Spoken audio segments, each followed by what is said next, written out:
ഈ ഫൈനലിനെ കുറിച്ച് പറയുമ്പോൾ ഫിഫ ഇതിനിടയിൽ മറ്റൊരു പുലിവാൽ പിടിച്ചിരിക്കുകയാണ്. ഫൈനലിന്റെ ആദ്യ പകുതിയിലെ ഇടവേള അരമണിക്കൂറാക്കാനുള്ള ഫിഫയുടെ തീരുമാനമാണ് ഇപ്പോൾ വിവാദമായിരിക്കുന്നത്. ഈ അരമണിക്കൂറിൽ വമ്പൻ താരങ്ങളുടെ പരിപാടികൾ നടത്താനാണ് തീരുമാനം. ഈ തീരുമാനത്തിനെതിരെ വ്യാപക വിമർശനങ്ങൾ ഉയരുകയാണ്. ഫൈനലിന്റെ ആദ്യ പകുതിയിൽ ഗാനമേള നടത്താനാണ് ഫിഫയുടെ തീരുമാനം. സാധാരണഗതിയിൽ 15 മിനിറ്റ് നീണ്ടു നിൽക്കാറുള്ള ആദ്യ പകുതിയുടെ ഇടവേള അരമണിക്കൂറാക്കി നീട്ടാനാണ് നീക്കം.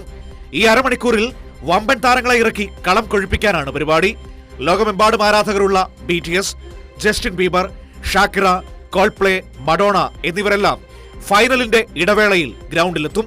ഇവരുടെ പ്രകടനങ്ങൾ അവസാനിച്ചതിനു ശേഷമായിരിക്കും മത്സരത്തിന്റെ രണ്ടാം പകുതി തുടങ്ങുക. എന്നാൽ ഫിഫയുടെ തീരുമാനത്തിനെതിരെ വ്യാപക വിമർശനവും പരിഹാസവുമാണ് ഉയരുന്നത്.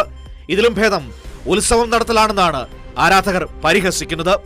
കളിയുടെ സ്വാഭാവികമായ ഒഴുക്ക് നഷ്ടപ്പെടുമെന്നതാണ് പ്രധാന ആക്ഷേപം. ആഘോഷങ്ങൾ കളി അവസാനിച്ചതിനു ശേഷം നടത്തിയാൽ പോരെയെന്നാണ് ആരാധകരുടെ ചോദ്യം.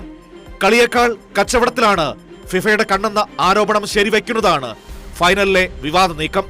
അതേസമയം വിമർശനവും പരിഹാസവും ശക്തമായതോടെ തീരുമാനം പുനഃപരിശോധിക്കാനുള്ള ആലോചനകളും നടക്കുന്നുണ്ടെന്നാണ് സൂചനകൾ.